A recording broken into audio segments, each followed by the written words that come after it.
another limit of a function problem நம்ம இப்போ இதை சால்வ் பண்ணலாம் by using L'Hopital rule. again L'Hopital rule உங்களுக்கு ரீகால் பண்றேன். நியூமரேட்டர் அண்ட் டினாமினேட்டர் செப்பரேட்டா நீங்க டிஃபரன்ஷியேட் பண்ணிக்கணும். ஃபர்ஸ்ட் ஒன் அதுதான் பண்ணணும். Limit X tends to 1. எக்ஸை டிஃபரன்ஷியேட் பண்ணிங்கன்னா 1 வரும். எக்ஸ் ஸ்கொயரை பண்ணீங்கன்னா உங்களுக்கு 2x, எக்ஸ் கியூபை பண்ணீங்கன்னா 3x square.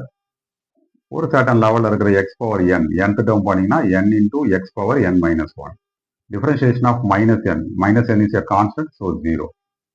Whole divided by denominator இருக்க x minus 1 differentiate பண்ணீங்கன்னா 1 minus 0, அது சிம்பிளா 1 சொல்லலாம். This is equal to 820 ன்னு சொல்லிருக்கலாம். கரெக்டா? Next x is replaced by 1. அப்போ உங்களுக்கு என்ன கிடைக்கும்? 1 plus 2 plus 3 plus so on n. Denominator neglected. Right hand side 820. Formula இங்கே கொடுத்துருக்கேன். 1 plus 2 plus 3 plus so on n. Sum of the first n natural numbers which is equal to what?